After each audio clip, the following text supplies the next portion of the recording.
tous, on se retrouve ici pour un nouveau vlog. Alors, bien entendu, nous ne sommes pas à Lille ni en Belgique, nous sommes à Marseille. Je commence ce vlog ici et attention, il y a une petite surprise que je vais vous dire maintenant finalement, donc c'est pas une surprise. C'est un vlog sur les luminaires, mais spécial sur la lumière en particulier, car la lumière, bien entendu, c'est essentiel au cinéma. Et c'est le vlog de collectionneur, et cette fois-ci pas entre collectionneurs parce que je suis seul. Mais enfin, je suis seul. Je suis le seul collectionneur, pardon, à faire ce vlog. Mais ça sera il y aura plus d'explications sur la lumière en tant que telle, plus que sur les luminaires urbains, car c'est le vlog spécial Festival de Cannes. Et oui, là, je suis en déplacement. Pour le moment, je suis à Marseille, mais à partir de demain, je serai à Cannes. Et vous verrez un petit peu l'éclairage public de Cannes et quelques performances autour de la lumière et du cinéma. Bien entendu, plus axé sur la lumière, car sur la chaîne Street Art Lighting, c'est spécialisé plus sur la performance de la lumière, les performances, excusez-moi, je me perds un petit peu, les performances sur la lumière et sur les collections en éclairage public et plus précisément la lumière urbaine et surtout l'art contemporain et la lumière ou le cinéma et la lumière urbaine, bien entendu. Donc nous voilà ici à Marseille et je vais filmer quelques luminaires les premiers luminaires que vous verrez dans ce vlog. Et alors si je me trompe pas, il y a la Tante Pilote ou la Eurofan Pilote. Ça dépend en quelle année elle a été conçue et par quel fabricant elle a été conçue. Mais en soi c'est des luminaires similaires, sauf qu'il y en a un bien entendu, comme vous le savez, qui a un réflecteur en verre, c'est la version Eurofan, et un qui a un réflecteur en métal, c'est la version Tante. Et aussi un petit peu de Shredder Z2. Bon, ben on se retrouve tout de suite. Allez, à tout de suite. Pilote à Marseille là, vasque fondu là, il y a plus de soleil qu'à Paris ou à Lille. Donc les vasques elles fondent. En réalité, c'est pas le soleil qui fait fondre les vasques, c'est si la puissance de la lampe est un petit peu trop élevée par rapport au luminaire. Si par exemple on met du 150 watts au lieu de 100 watts alors que c'était prévu pour du 100 watts, et ben voilà, voilà ce que ça fait. Et nous avons aussi, alors attendez, est-ce que je vais la voir? Attendez, je me perds un petit peu. Bon, voilà une pilote.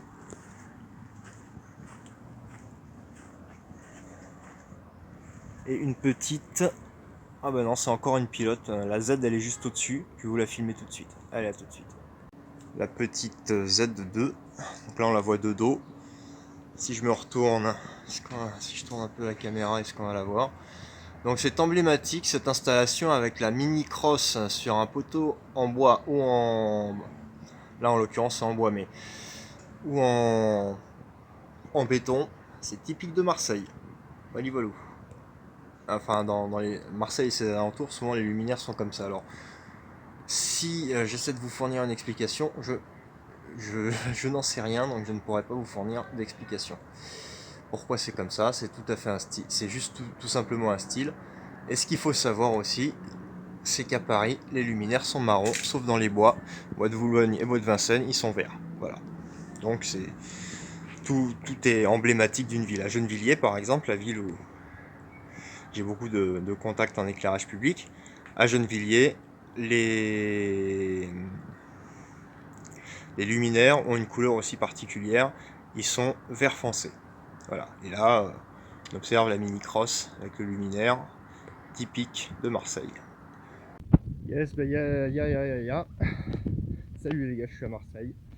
Bah là, je vous annoncerai pas la suite. Vous la connaissez déjà, ou vous la connaissez pas, ou vous la découvrirez.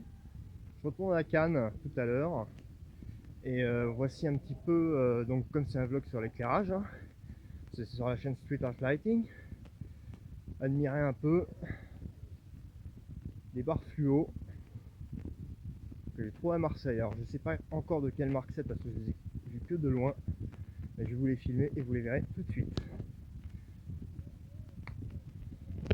Ça voilà, ça c'est de la barre fluo. La méga barre fluo même. Je vais pas trop m'approcher.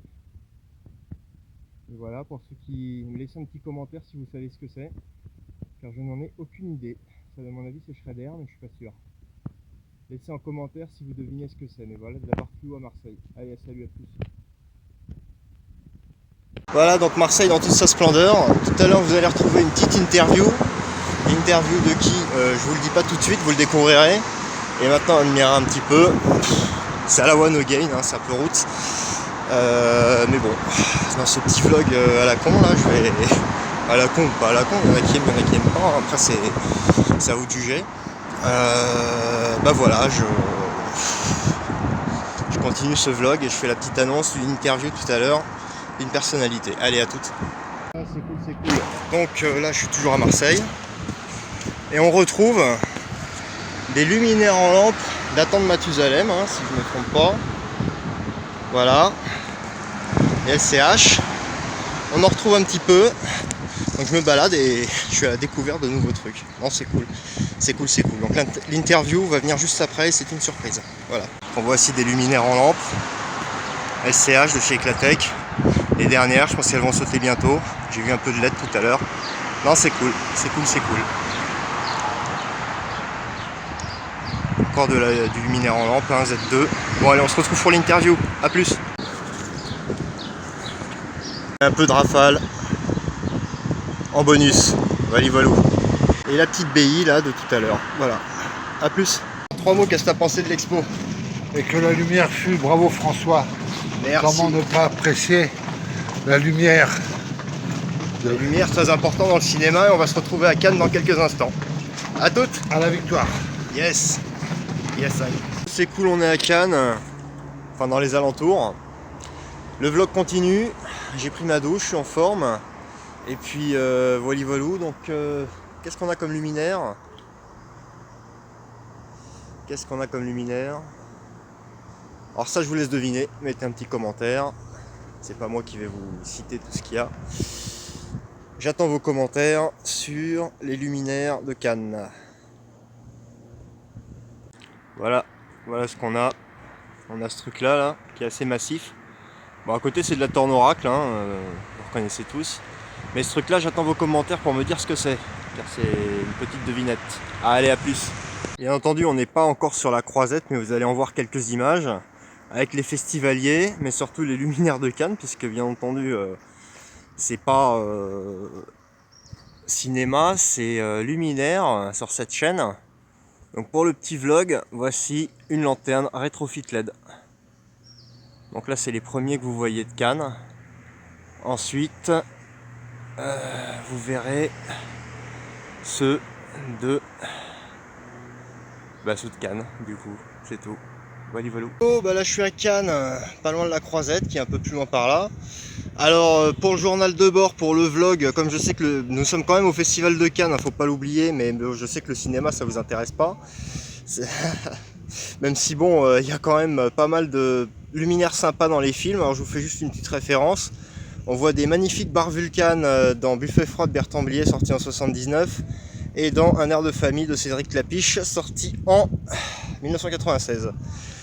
Donc voilà, ça sera un vlog uniquement basé sur les luminaires et un petit peu lumière dans le cinéma quand même, parce qu'on est au Festival de Cannes, donc faut pas déconner les mecs. Même si ceux qui aiment le cinéma, allez voir sur mes autres chaînes, donc soit ARTSH Prod officiel, ou alors les films du petit écran, ou alors soit à la première. J'en passe et des meilleurs, je les citerai de toute façon en bas titre et sur la description de cette vidéo. Mais admirez un peu quelques restants de Torn Pilote. Alors Torn ou Eurofan, hein, les plus connaisseurs me diront ce que c'est si je les filme de plus près.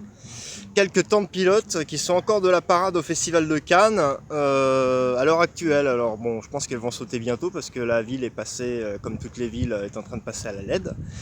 Donc voilou, n'hésitez pas à liker, commenter cette vidéo si vous l'avez appréciée, ça je le dirai à la fin.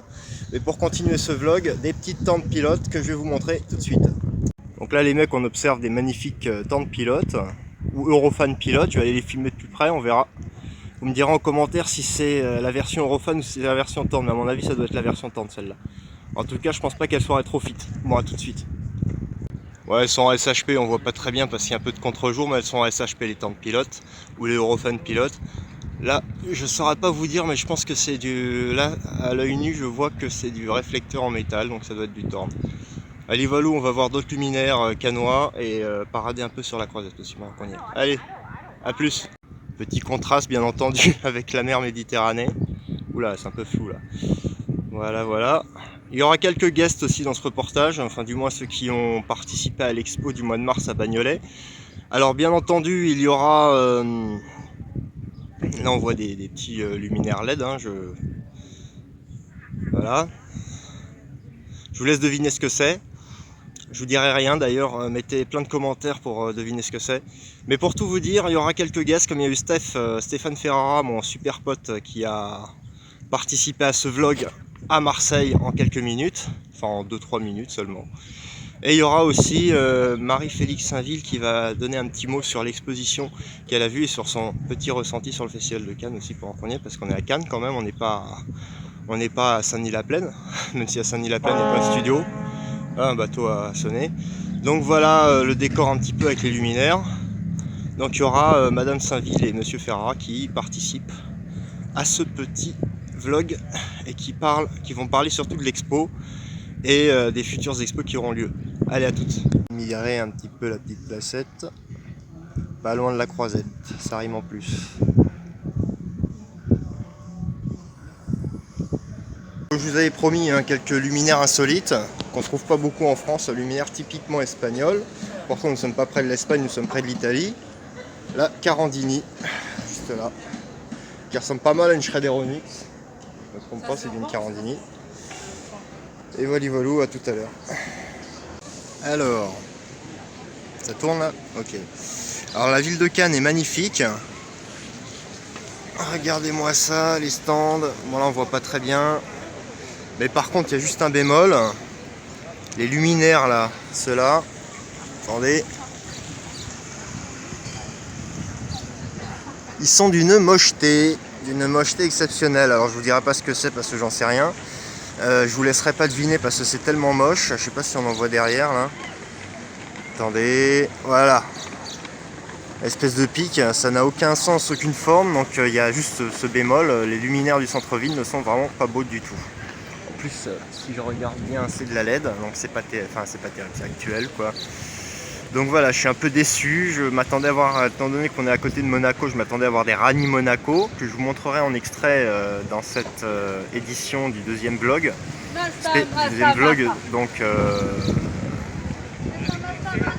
Donc spécial Festival de Cannes.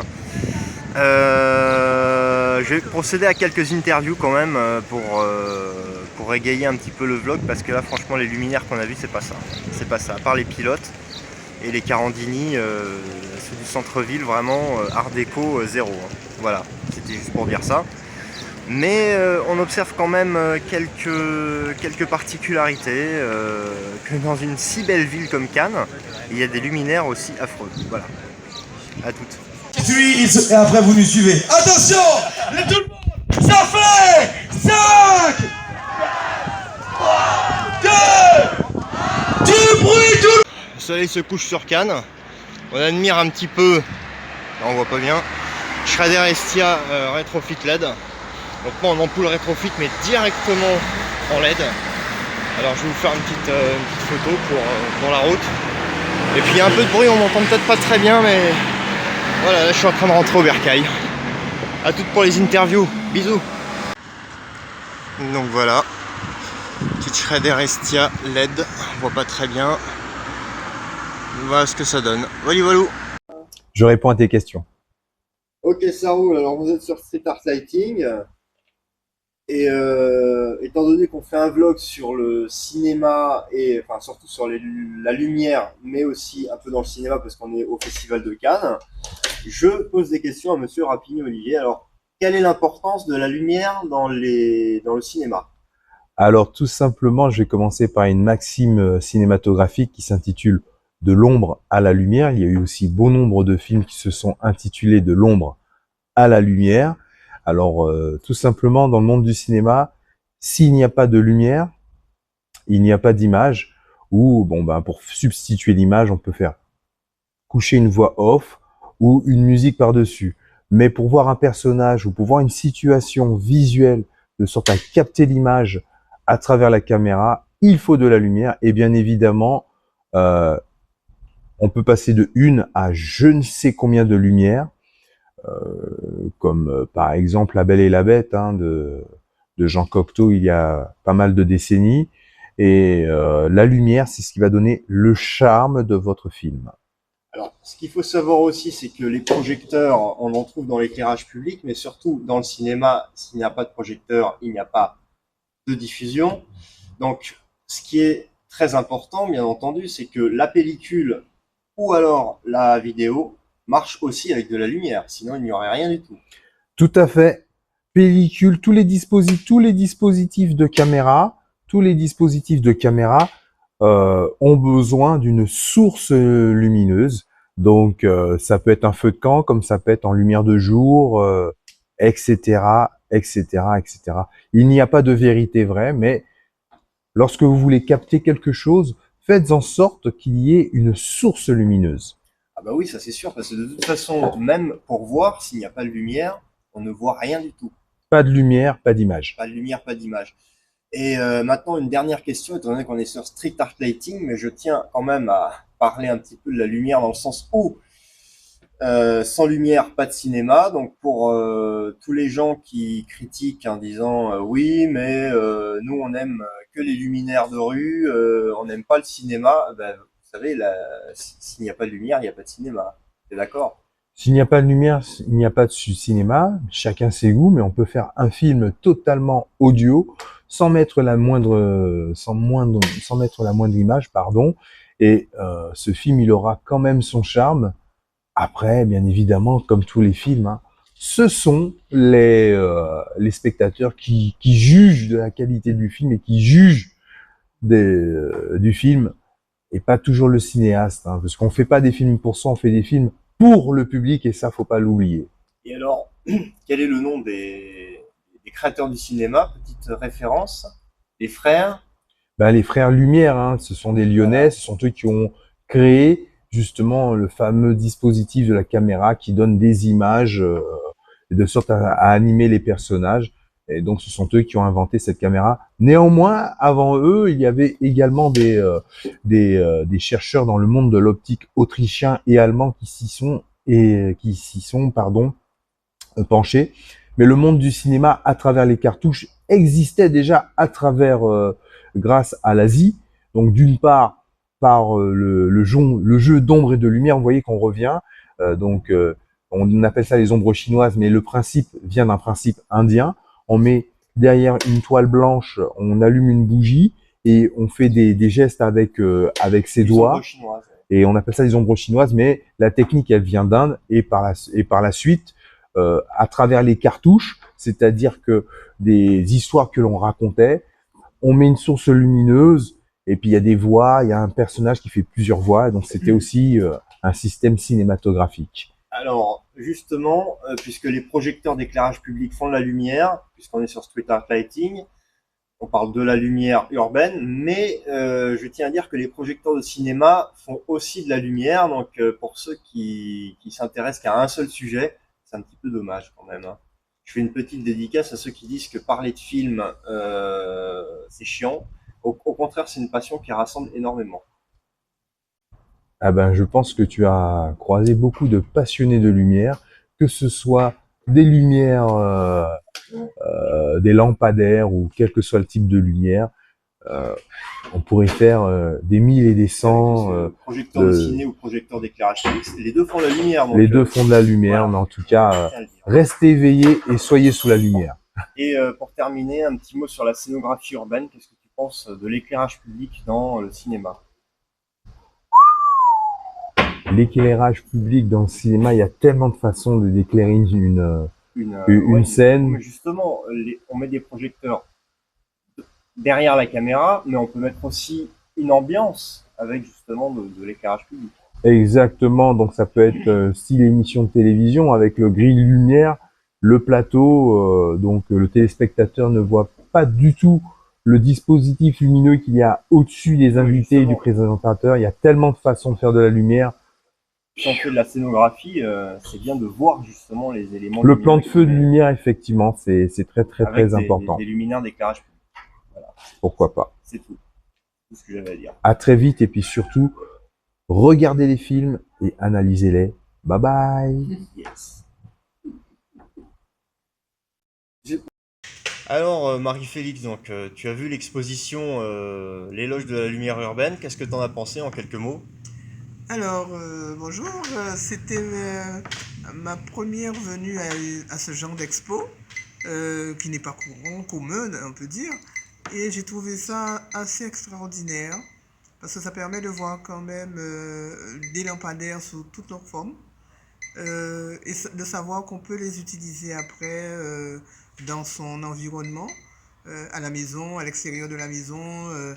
J'ai trouvé ça génial. Et puis la lumière, elle est différente en fonction de euh, déjà la présentation des globes, c'est génial parce qu'on ne se rend pas compte, on est éclairé, mais on ne regarde jamais les lampadaires dans la rue. On sait que c'est un lampadaire, déjà c'est à 2 mètres, 3 mètres de notre tête, on en a besoin. Mais là, c'était l'occasion de les voir de près et de savoir que quand même, ça nous permet de vivre la nuit. On est rassuré par rapport à ces lumières. Et il y a des lumières elles sont différentes, donc en intensité. Et puis, moi, je suis aussi dans le domaine du film. Et on peut faire des comparaisons, puisque réaliser un film sous un lampadaire, c'est une lumière qui est différente. Et puis, en fonction d'eux, ça apporte un romantisme qui est certain. Donc, moi, j'ai trouvé que cette expo, elle allait dans un sens qu'il faut que les gens viennent voir, il faut que tu renouvelles l'expérience Ça sera renouvelé. et pour que les gens viennent et apprécient. Et comme ça, on pourra donner un autre genre de vie aux lampadaires. Parce que moi, je ne m'étais pas rendu compte de leur importance dans ma vie. Et on a des lampadaires un peu partout. Quand ils ne sont pas allumés, on se dit, mais c'est bizarre, il n'y a pas de lumière, il n'y a pas de ci, il n'y a pas ça. On Peut perd pas, nos repères. on perd nos repères, on a peur, on a ci, on a ça. C'est dire que c'est quand même un élément important qui est négligé par le commun des mortels. Alors ça c'est vrai, mais dans le cinéma, les lampadaires ont beaucoup de choses à faire parce qu'ils recréent une ambiance de rue, quelque part, une ambiance à l'image, surtout. Oui, Une ambiance de rue à l'image. ils recréent une ambiance à l'image, mais ça dépend de la lumière qu'ils répandent. Donc ça dépend de ce Ouais. dont on a besoin pour le film. Et c'est ça. Donc si ça correspond complètement, à la limite, on a besoin d'une petite lumière en sourdine, ça correspond vraiment. Mais on est obligé quand même d'apporter l'éclairage, puisque Avec des projecteurs. avec Ouais. des projecteurs, c'est quand même, ça apporte un plus au film. Mais je trouve que si on réalise un film qu'avec cet éclairage, là ça va. Mm. Ça va. On sait que le film, l'éclairage c'est ça. Donc, mais si on veut un plus, si on veut aller beaucoup plus loin par rapport aux professionnels, par rapport à tout ça, donc on est obligé d'apporter cet éclairage de filmique. Mais Yes. c'est une très très bonne idée. Et puis, faut se faire Mélanger connaître. l'éclairage public, le cinéma et l'art contemporain. Parce que moi je considère juste, d'ailleurs tu vas me dire ce que t'en penses, que la monomanie juste d'amasser du lampadaire pour avoir du lampadaire et même pas les allumer, juste les entasser, ça sert à rien. Alors que si on les utilise dans l'art contemporain et dans le cinéma et dans le théâtre, c'est quand même beaucoup plus intéressant, on est d'accord. Ah, on est d'accord, parce que sinon, on leur redonne vie. Voilà, une vie partagée, soit pour le cinéma, pour la maison, pour l'extérieur, pour le jardin, et faire autour, voilà, c'est un jeu de rôle qu'il faut faire, et que les gens apprennent à le faire, parce que les gens ne savent pas. C'est ça, ils sont dans l'ignorance. Moi, si j'étais pas venu, j'aurais pas imaginé tout ce qu'on peut faire avec, hein. Moi, je sais qu'après, on a fini, on met dans un coin. Mais voilà, donc leur redonner vie. Mais comme maintenant, on essaie de redonner vie à tout ce qui a existé, mais il faut leur donner un rôle, c'est tout. Il Et faut que leur les donner gens- un rôle parce que les amasser juste dans une collection pour ne même pas s'en servir, comme les mettre dans un box et ne pas y toucher, je Ça vois n'a pas pas de sens. l'intérêt. Ouais. Ça n'a pas d'intérêt, et l'intérêt, Au moins c'est faire de le des faire choses avec. revivre, hein. C'est Ouais. comme le film, s'il est dans un tiroir, ben, il ne vit pas. Bah c'est Et à sûr. partir du moment où on le projette, voilà, c'est lui redonner vie. Donc, je pense que c'est une expo qui peut permettre à beaucoup de gens de prendre conscience et qui est à renouveler, quoi. Super. Voilà. Super. Elle va être renouvelée bientôt au magasin Généraux à Pantin. Et ça s'est passé donc au mois de mars et vous avez sûrement vu le documentaire sur Oui. vous tous sur Street Art Lighting. Donc on était sur Street Art Lighting là enregistré depuis Cannes. À plus pour de Ok. nouvelles vidéos. Allez, au revoir. Qu'est-ce que tu penses de la lumière dans le cinéma? La lumière dans le sens l'éclairage, comment dire, avec des projecteurs, comme l'éclairage que l'on voit à l'image un petit peu plus distinctement, on va dire. Ça dépend de l'atmosphère qu'on veut donner au film, en fait. Voilà. Parce qu'il y a des éclairages qui sont trop flagrants. Ouais. Trop beaux, tu les vois, c'est pas naturel, et puis t'as les éclairages qui sont trop sombres. En fait, ça dépend de l'atmosphère que tu veux donner, si c'est un film policier, si c'est une comédie, si c'est... Si c'est un film d'horreur, il faudrait mettre quel type d'éclairage de rue? Par exemple, une rue un peu... sombre, avec brouilleur, avec de la fumée, etc. Et la lune, etc. Surtout quel type de luminaire? Des luminaires plutôt tube néon qui clignotent ou des trucs comme ça pour un film d'horreur? Non, je pense pas qu'il faut que ça clignote. Il faut vraiment que ça reste. La lumière, il faut qu'elle reste. Sauf parce que l'horreur dans un film d'horreur, c'est que justement, on ne s'attend pas à ce qu'il y ait de l'horreur. Ah bah oui, c'est sûr. Bah oui, parce que si déjà tu fais un truc et que les gens qui sont dans la salle, ils ont déjà prévu le coup, ça sert à rien. Yes. Si ça clignote, et même au niveau de la musique, c'est pareil. Si tu préviens les gens qu'il va se passer un truc effroyable, ça sert à rien. Ouais, c'est cool, c'est pas un cool. film d'horreur. Je suis désolé. Bah non, c'est sûr. Bah merci Serge. Voilà. À plus. Il n'y a pas de souci. À plus. Ouais, je vais à mon rendez-vous là. Ok, ça marche. Moi aussi, je vais aller faire un petit tour en ville. Bah, j'y vais. Peut-être qu'on va se voir tout à l'heure en ville. Ça marche, à tout. Alors, Vlog. Ah oui, La lumière au cinéma, c'est important, hein, ah, extrêmement important. que ce soit devant ou derrière la caméra. Ah oui, ouais, surtout quand on est devant. Surtout quand on a des pots un peu... voilà, là c'est très bien comme ça. Oui, oui. Yes. Bah, merci Padran. De rien. Le festival s'est très bien passé. Mais le rider qui a été attribué, je n'ai pas pu voir le film, mais j'ai irai le voir en salle. Je pense que de toute façon, tous les riders sont des films excellents. Yes. Il faut aller le voir quand il sortira en salle. Left Girl, je sais plus. Voilà. La main gauche en anglais. Yeah, left hand, la main gauche, ouais, effectivement. Bah écoutez, voilà, c'était l'image bonus avec Sibi Badran, qui est juste là. Et un petit clin d'œil pour aller voir des films, bien entendu, vous verrez des lampadaires dedans. Allez, à plus. À bientôt. Yo, bah voilà, on a eu des interviews, un peu de terrain, on a eu un peu... Dans le vlog précédent, on a vu une installation de luminaire, du terrain et les bons copains.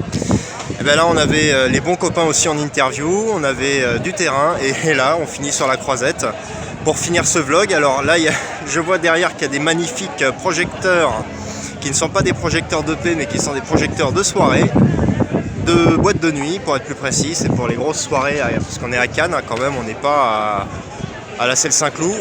Donc on voit derrière un petit peu les bateaux, ça prouve qu'on est en bord de mer.